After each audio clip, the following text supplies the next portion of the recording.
register নকৰে, it will be registered by the sub register.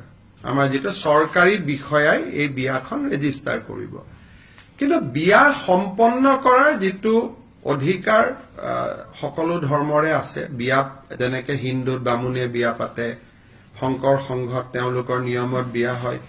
ইছলামৰো বিয়া পতাৰ যেটো বিধিটোত এই আইনখনত কোনো নতুন ব্যৱস্থা আনা নাই, যেটো যি ধৰণে ইছলাম লোকসকলে নিজৰ বিবাহ সম্পন্ন কৰে ইমামসকলৰ উপস্থিতিত বা যি ধৰণে কৰে তেনেকৈ কৰিব। Only restriction is on registration. আগত ৰেজিষ্ট্ৰেশ্যনটো কাজিয়া কৰিছিল, এতিয়া ৰেজিষ্ট্ৰেশ্যনটো সাব ৰেজিষ্টাৰে কৰিব। আৰু আগতে মাইনৰৰো বিয়া ৰেজিষ্টাৰ হৈছিল, এতিয়া মাইনৰ ছোৱালীৰ বিয়া ৰেজিষ্টাৰ হ'ব নোৱাৰে। গতিকে এই এটা আমাৰ ইম্পৰ্টেণ্ট সিদ্ধান্ত এটা আজি অনা হৈছে। আপোনালোকে জানে যে যেটো আমাৰ Assam land revenue regulation act 1886 যেটো আমাৰ যিখন আইনৰ দ্বাৰা অসমৰ গোটেই ভূমি ব্যৱস্থা পৰিচালিত হয়, এই আইনখনৰ নাম হৈছে Assam land and revenue regulation 1886। এইখন হল আমাৰ মূল ভূমি আইন। এই আইনখনত গোপীনাথ বৰদলৈ বিষ্ণুৰাম মেধিৰ সময়ত চেপ্টাৰ 10 আহিছিল আৰু চেপ্টাৰ 10ত tribal belt and block create কৰা হৈছিল। আজি এটা অসমৰ বাবে ঐতিহাসিক মুহূৰ্ত, য'ত আমি আসাম ল্যান্ড ৰেভিনিউ ৰেগুলেশ্যন 1886ত আমি চেপ্টাৰ 12 এটা ইনকৰ্পৰেট কৰিছো। মই আকৌ কৈছো, গোপীনাথ বৰদলৈ বিষ্ণুৰাম মেধিৰ দিনত চেপ্টাৰ 10 আহিছিলে to give protection to the tribal belt and block. আজি আমি আগুৱাই গৈ এতিয়া আমি ইয়াত চেপ্টাৰ 12 ইনকৰ্পৰেট কৰিলো। চেপ্টাৰ 12টো কি হ'ব? To create heritage block surrounding a iconic structure. এটা আইকনিক ষ্ট্ৰাকচাৰক আমাৰ অসমৰ সংস্কৃতি, অসমৰ ইতিহাসৰ লগত জড়িত যি আমাৰ সাংস্কৃতিক ঐতিহ্য আছে, সেই ঐতিহ্যক সামৰি আমি চেপ্টাৰ 12 আনিলো আৰু we created a heritage block today. হেৰিটেজ ব্লকত কি হ'ব যে ইট উইল বি ইয়াক এটা আইকনিক ষ্ট্ৰাকচাৰৰ আধাৰত নিৰ্মাণ কৰা হ'ব। যে বৰদোৱা এটা আইকনিক ষ্ট্ৰাকচাৰ, বৰপেটা এটা আইকনিক ষ্ট্ৰাকচাৰ, মাজুলীৰ সত্ৰসমূহ এটা আইকনিক ষ্ট্ৰাকচাৰ। যদি আৰু কোনোবা আইকনিক ষ্ট্ৰাকচাৰৰ পৰামৰ্শ আহে তাকো আমি ল'ব পাৰিম। ই 250 বছৰৰ পুৰণা হ'ব লাগিব। চৰাইদেউ মৈদাম আইকনিক ষ্ট্ৰাকচাৰ। গতিকে ইট কেন বি ৰিলিজিয়াছ, ই ধৰ্মীয় হ'ব পাৰে, ই সাংস্কৃতিকো হ'ব পাৰে বা ঐতিহাসিকো হ'ব পাৰে।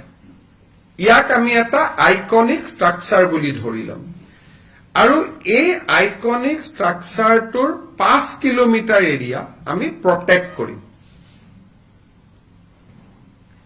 বৰদোৱা সত্ৰৰ 5 কিলোমিটাৰ, বৰপেটাৰ 5 কিলোমিটাৰ। আজিৰ আইনখনত আমি সত্ৰ বা কাৰো নাম দিয়া নাই। আমি কৈছো চৰকাৰে সেইটো ডিক্লেয়াৰ কৰি থাকিব পাৰিব, লিষ্টখন বঢ়াই থাকিব পাৰিব। খালি কণ্ডিশ্যন এটা, ই 250 বছৰৰ পুৰণা হ'ব লাগিব। এতিয়া 250 বছৰৰ পুৰণা অসমত যিমান মন্দিৰ মঠ ঐতিহাসিক স্থান আছে, সকলোবিলাকক আমি এই প্ৰটেক্টেড এৰিয়াৰ মাজত আনিব পাৰিম। প্ৰটেক্টেড এৰিয়াত কি হ'ব? ইয়াত অকল সেই মানুহে মাটি কিনা বেচা কৰিব পাৰিব যি 3টা প্ৰজন্ম সেই এৰিয়াটোত বাস কৰিছে। বিধানসভাত আইন পাছ হোৱাৰ আগত তাত 3টা প্ৰজন্ম সেই মাটিত ভোগ দখল কৰি থাকিব লাগিব। আৰু তেওঁলোকেহে সেই অঞ্চলত মাটি কিনা বেচা কৰিব পাৰিব। অৰ্থাৎ বটদ্ৰৱা সত্ৰৰ 5 কিলোমিটাৰৰ ভিতৰত বটদ্ৰৱা সত্ৰত 3টা প্ৰজন্ম যি নিৰন্তৰ বাস কৰি আছে, সেই 3টা প্ৰজন্মৰ মানুহে মাটি কিনা বেচা কৰিব পাৰিব।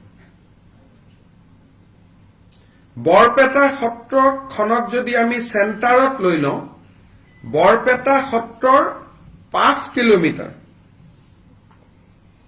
যি এৰিয়া হ'ব, সেই এৰিয়াৰ মাটি অকল সেই অঞ্চলত 3টা প্ৰজন্ম বাস কৰি থকা মানুহে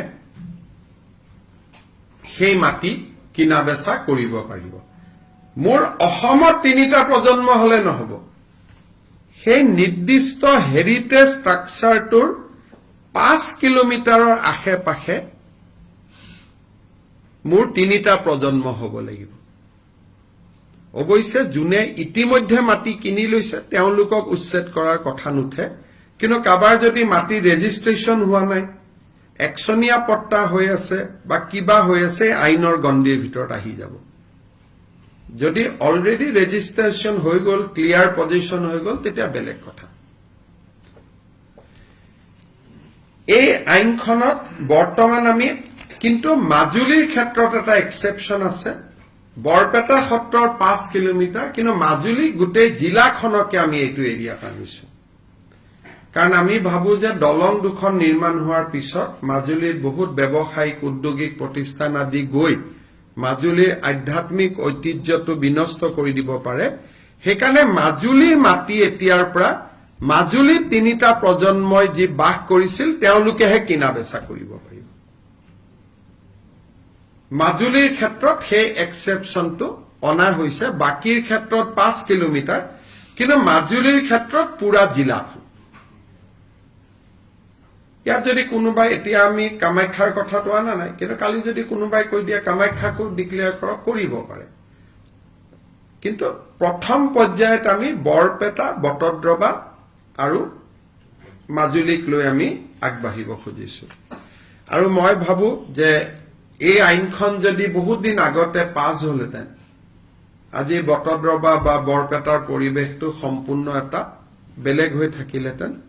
আৰু ই এটা অসমৰ জাতীয় জীৱনৰ এটা ঐতিহাসিক মুহূৰ্ত।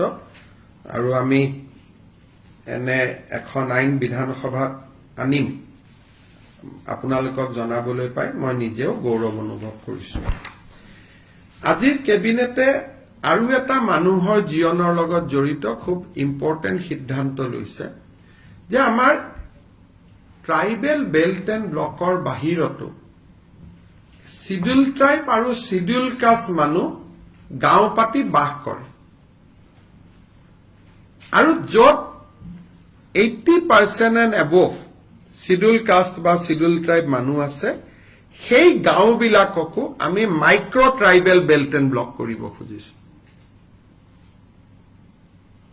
যাতে শিডিউল কাষ্ট আৰু শিডিউল ট্ৰাইব মানুহৰ মাটিৰ অধিকাৰ ইনটেক্ট হৈ থাকে। তাত প্ৰটেক্টেড ক্লাছে সুবিধা পাব মাটি কিনা বেচা কৰাৰ কাৰণে, that is a different thing. কিন্তু শিডিউল ট্ৰাইব আৰু শিডিউল কাষ্ট গাঁওবিলাকক আমি tribal belt and block declare কৰিব খুজিছো। আৰু এই গাঁওখিনি কোনখিনি গাঁও মাইক্ৰ ট্ৰাইবেল বেল্ট ব্লকত আহিব বিচাৰিব, আমি ৰাইজৰ পৰাই আবেদন খুজিম, আমি জোৰ কৰি নকৰো। এই গাঁওখিনি আইডেণ্টিফাই কৰাৰ কাৰণে আমি এখন কেবিনেট কমিটি কৰি দিছো, য'ত ৰণোজ পেগু, উৰ্ষা গৌৰা ব্ৰহ্ম আৰু পীযুষ হাজৰিকা কমিটিখনত থাকিব। আৰু 15 ছেপ্টেম্বৰৰ ভিতৰত এই কমিটিখনে গাঁওখিনিৰ নাম আমাক দিব, আমি যাতে নটিফাই কৰিব পাৰো। থাৰ্ড, মাটিৰ লগতে জড়িত মিছন বসুন্ধৰা 2ৰ সময়ত গুৱাহাটীত আমি আবলটন কৰা মাটি বা নগৰ অঞ্চলত আমি আবলটন কৰা মাটি প্ৰিমিয়াম হাই হোৱাৰ কাৰণে মানুহে ল'ব পৰা নাছিলে। যাতে দুখীয়া দৰিদ্ৰ মানুহেও মাটিখিনি ল'ব পাৰে, মিছন বসুন্ধৰা 3 2 অক্টোবৰত আৰম্ভ হ'ব। তাৰ আগতে যোগেন মহান আৰু অশোক সিংঘালৰ নেতৃত্বত আমি এখন কমিটি কৰি দিছো তেওঁলোকে যাতে দৰিদ্ৰ আৰু মধ্যবিত্ত মানুহে প্ৰিমিয়াম দিব পৰাকৈ গুৱাহাটীৰ মাটিৰ দামখিনি ধাৰ্য কৰে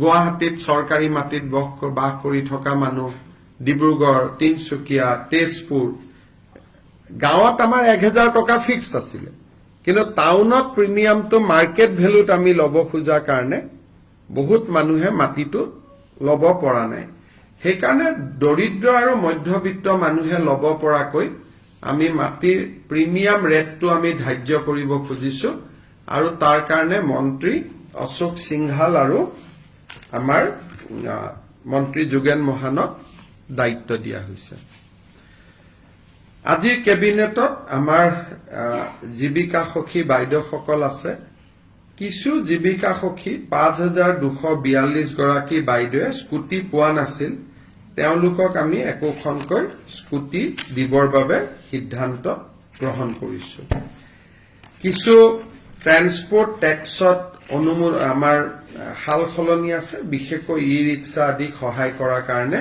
এই সম্পৰ্কৰো বিল এখন কেবিনেটত আহিব আজি কেবিনেটত লোৱা এটা ডাঙৰ সিদ্ধান্ত হ'ল অৰুণোদয় আঁচনিৰ সম্প্ৰসাৰণ আজিৰ ডেটত 27 লাখ ব্যক্তিয়ে অৰুণোদয় আঁচনিৰ সুবিধা লাভ কৰি আহিছে এতিয়া আমি প্ৰতি সমষ্টিতে আৰু 10,000 কৈ অৰুণোদয় আঁচনিৰ আমি হিতাধিকাৰী দিব খুজিছো যি ধৰণে আমি লোকসভা নিৰ্বাচনত আপোনালোকে জানে যে আমি সমীক্ষা পত্ৰ বিতৰণ কৰিছিলো সমীক্ষা পত্ৰবিলাক উভতি আহিলে তাতে আমি দেখা পালো যে 10-12 লাখ মানুহৰ হাতত অৰুণোদয় নাই সেইকাৰণে আমি অৰুণোদয় আঁচনিখনত নতুনকৈ 12,60,000 নতুন হিতাধিকাৰীক আমি অন্তৰ্ভুক্ত কৰিবলৈ সিদ্ধান্ত লৈছো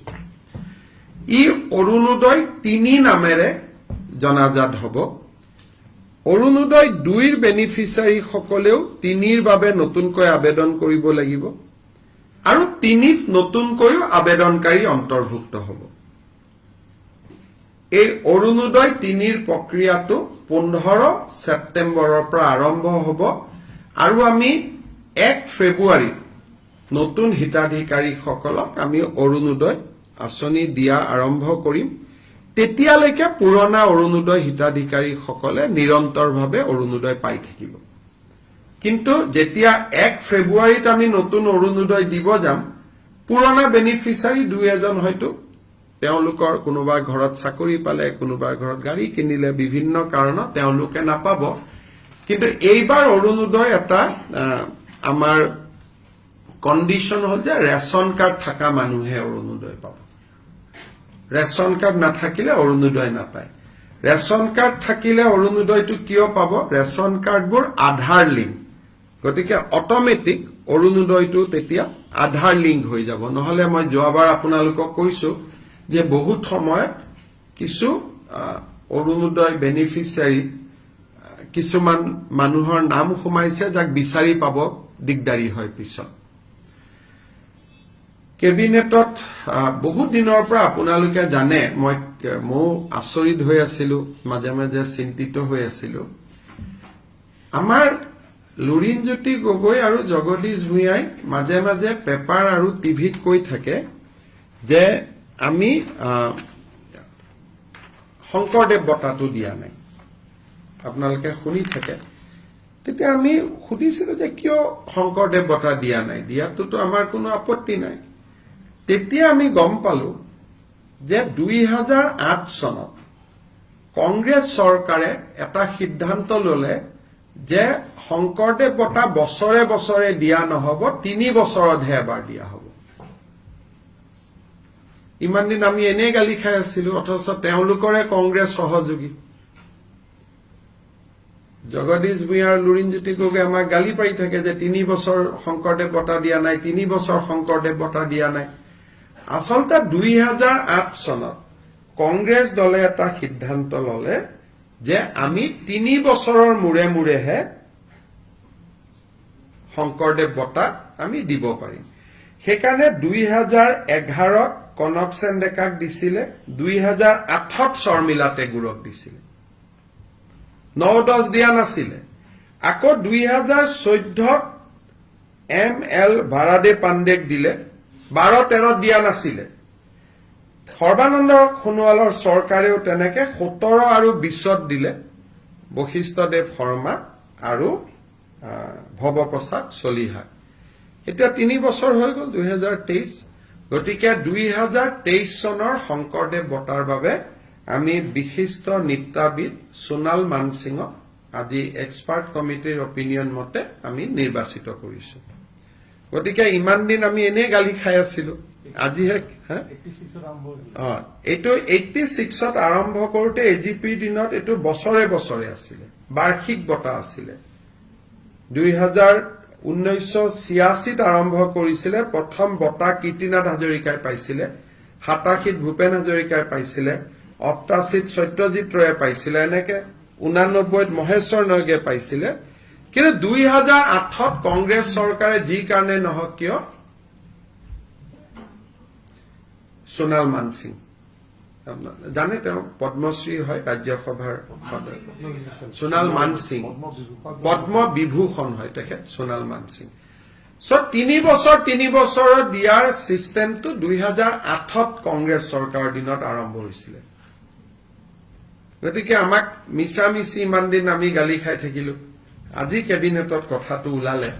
গতিকে একেবাৰে সময়ত আপোনালোকে ক'ব পাৰে যে 23ৰটো 4 মাহ দেৰি হৈছে বুলি, 24ত কিন্তু একজেক্টলি 3 বছৰৰ মূৰে মূৰে দিয়া হয়।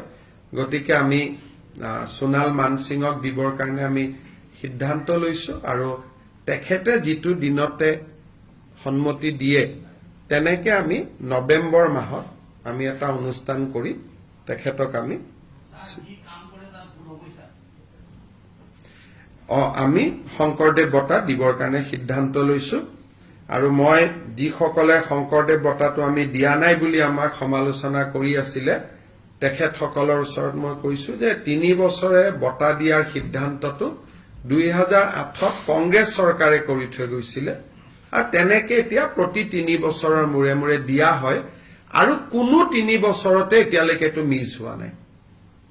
মই চেক কৰিলো ৰেকৰ্ড, 8তো দিছিলে, 11তো দিছিলে, 14তো দিছিলে, 17তো দিছিলে, 20তো দিছিলে, অৰ্থাৎ কভিডৰ সময়তো এইটো বন্ধ হোৱা নাছিলে।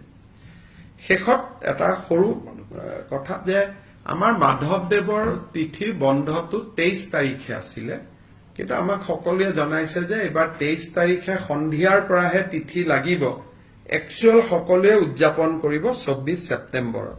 সেইকাৰণে মাধৱদেৱৰ তিথিৰ চৰকাৰী বন্ধটো আমি 23 ছেপ্টেম্বৰৰ পৰিৱৰ্তে 24 ছেপ্টেম্বৰলৈকে আমি লৈ গৈছো। আৰু কিছু সৰু সৰু সিদ্ধান্ত কেবিনেটত আছে, এইটো টুইট বা ছচিয়েল মিডিয়া যোগে আপোনালোকে জানিব পাৰিব। যদি কিবা আপোনালোকৰ 2-এটা প্ৰশ্ন আছে কৰিব পাৰে। আৰু ৰাতিপুৱা মই যথেষ্ট কৈছোৱে, গতিকে এইখিনি ৰিপিট নকৰি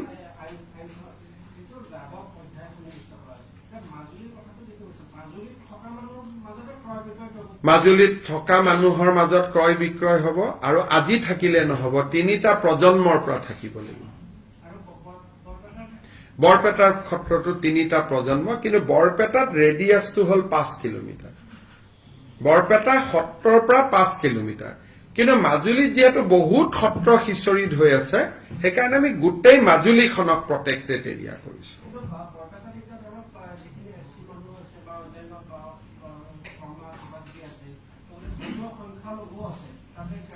ধৰ্মীয় সংখ্যালঘুও কিনিব পাৰিব যদি 3টা প্ৰজন্মৰ আগৰ পৰা তেওঁলোক আছে।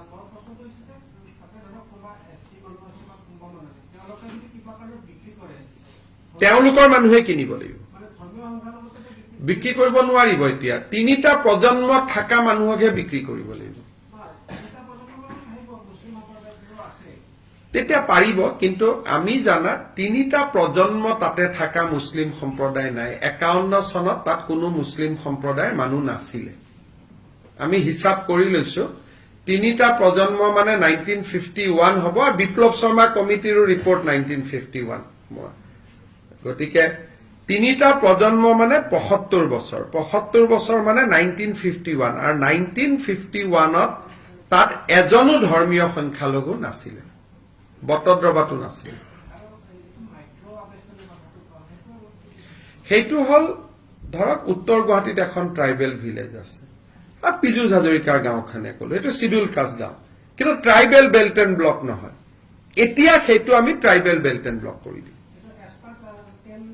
as per chapter 10 যেটো মাইক্ৰো ট্ৰাইবেল আগতে চেপ্টাৰ 10ত আছিল ট্ৰাইবেল বেল্ট ব্লক এটা ডাঙৰ এৰিয়া তাত অলপ আমি সংশোধন আনিলো আনি সৰু সৰু গাঁওকো আমি tribal belt and block declare কৰাৰ অধিকাৰ আনিলো আগতে গোটেই অসমত 12টা ট্ৰাইবেল বেল্ট এণ্ড ব্লক আছিল মাৰ্ঘেৰিটা ট্ৰাইবেল বেল্ট বহুত ডাঙৰ জায়গা সেইখিনি কন্টিনিউ কৰিব তাত আমি কোনো বাধা দিয়া নাই তো যেনেকৈ আছে তেনেকৈ থাকিব কিন্তু উত্তৰ গুৱাহাটীত ৰধলা বুলি এখন বড়ো সমাজৰ গাঁও আছে এতিয়া তাত ইণ্ডাষ্ট্ৰিয়েলাইজেশ্যন হৈছে ট্ৰাইবেল বেল্ট এণ্ড ব্লক নহয় গতিকে বড়ো মানুহখিনিৰ মাটিটো লাহে লাহে যাব আৰম্ভ হৈছে গতিকে সেই গাঁওখন এতিয়া ট্ৰাইবেল বেল্ট এণ্ড ব্লক হ'ব সেইটো থাকিবই সেইটো এটা বেলেগ কলে উচ্ছেদলৈকে যোৱাটো এটা বেলেগ বস্তু সেইটো এতিয়া মই কি কৰিব পাৰো কক হাজাৰ হাজাৰ মানুহ আছে সেইটো এটা হাজাৰ হাজাৰ মানুহক উচ্ছেদ কৰাটো এটা আজিৰ দিনত এটো সম্ভৱ নহয় আমি সেইটো বিতৰ্কত আজি কিয় যাওঁ আমি আজি সেইটো কৰাৰ আপুনি যে মোক প্ৰশ্নটো সুধি আছে আপোনাকে বেয়া পাব আমাৰ গোটেই অসমীয়া মানুহবিলাকে আছে ট্ৰাইবেল বেল্ট এণ্ড ব্লক ওদালগুৰিত এইবিলাক সমস্যাটো আমাৰো আছে তো ট্ৰাইবেল বেল্ট এণ্ড ব্লকক ইউজিটা নহয় আমাৰ শৰ্মা কলিতা মানুহে আছে এই প্ৰশ্নটো যদি মই আলোচনাও কৰো বিটিচিৰ ইলেকশ্যনত এটা ইস্যু হৈ যাব গতিকে আপুনি নিকাশিত যাওক নিকাশি এখন ট্ৰাইবেল বেল্ট এণ্ড ব্লক আৰু নিকাশিত মহেন্দ্ৰ মোহন চৌধুৰীয়ে গোটেই অসমীয়া মানুহবিলাকক তাতে বহাই থৈ আহিছে গতিকে এইটো প্ৰশ্ন যদি মই এটা আলোচনা কৰো আৰু টিভিত যদি মানুহে শুনে লগে লগে ৰাতিয়ে তাতে হুলস্থুল আৰম্ভ হৈ যাব গতিকে অসমখন খুব সেনসিটিভ জায়গা গতিকে সব বস্তু টিভিতে আলোচনা কৰি দিলে মানুহৰ মাজত প্ৰতিক্ৰিয়া হৈ যায় সেইকাৰণে আমি মাইক্ৰো ট্ৰাইবেল বেল্ট ব্লকৰ ওপৰত মোক আজি প্ৰশ্ন সুধক ট্ৰাইবেল বেল্ট এণ্ড ব্লকৰ ওপৰত প্ৰশ্নটো বেলেগ এদিন সুধিব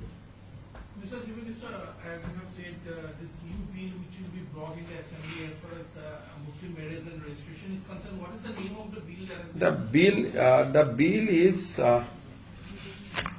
bill is the Assam Compulsory Registration of Muslim Marriage and Divorce Bill 2024. And if you can also throw some light on the new inclusion of Section 12 in the Assam Land and Revenue Regulation Act of 1996. If you can throw some light on the aspects that will be covered as far as the Sector 12 of this new Assam Land and Revenue Regulation Act. Chapter 12 is basically we have created a heritage belt and block. So, if there is any heritage structure, like for the outside people, like Kamakhya is a heritage structure, like the Namghar established by Srimanta Madhav Ded in Borpeta is a heritage structure. If that structure is 250 years old, then 5 kilometers of that structure will be declared as a protected area. And in protected area, the land purchase and sale can happen only within the family who has lived in that protected area for 3 generations. So it will go back to 1951 basically. Sir, this Assam Compulsory Registration of Divorce Bill, can you just give us a small brief on Hindi for our? देखिए हमारे जो मुस्लिम विवाह होते थे उनको काजी register करते थे आज से ये सरकार में रजिस्टर होगा और उस बिल में पहले प्रावधान था कि माइनर का मैरिज भी रजिस्टर हो सकता है आज से माइनर का शादी रजिस्ट्रेशन नहीं होगा तो बेसिकली यही 2 प्रोविजन है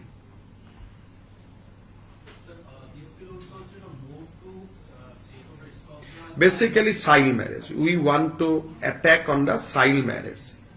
So if any company or industry want to install in Majuli? No.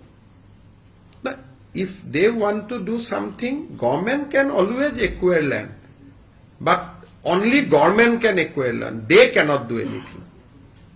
So this will protect Majuli, because after Saraideo, our next idea is to go to UNESCO to declare Majuli as a World Heritage. So after bridge, which is coming in both sides, industry will come, establish industry in Majuli. Then how it will be a World Heritage site. So basically we are trying to protect the spiritual and cultural identity of Majuli. Now if the people of Majuli says, no, keep one area for industrialization, we are okay. That is why this bill only says that 250-year-old. Now what are those structures that we are not identifying as of now? That we'll do in a due course of time. But we identified initially Borpeta, Bordua and Majuli. But list can go bigger. List can be bigger also. So Saraideo Moidam can be included if the local people demands. Tomorrow Ronghor can be included if local people demands. Tomorrow Tolatal Ghar can be included if the local people demands. So, but we are not doing this right now. We are only identifying 3 areas. But this can become bigger and bigger, provided people willingly approach government. আৰু micro tribal belt and ব্লকতো আমি কাকো জোৰ কৰি নকৰো cabinet কমিটিখনক যি গাঁৱৰ মানুহে আবেদন কৰিব ধৰ কোনেও আবেদনে কৰা নাই তেতিয়া আমি জোৰ কৰি কাকো কৰিব নোখোজো এটো হ'ব ভলেন্টিয়াৰি বেচিছত কিন্তু এবাৰ কৈ দিয়াৰ পিছত হেতু ঘূৰাব নোৱাৰিব স্যাৰ কিছু ভুয়া ট্ৰেডিং এপৰ জৰিয়তে অসমৰ বিভিন্ন লোকৰ আজি কেবিনেট ডিসিশনত এটো নক পিছত কথা পাতিলাম কিন্তু মই ঘটনাটো জানো মই বুজি পাই আছো তাৰ লগত সেই বিষয়ে মই কম পিছত আজি আৰু বহুত দীঘল হৈ যাব এই বিল কেখন এইবাৰ হ'ব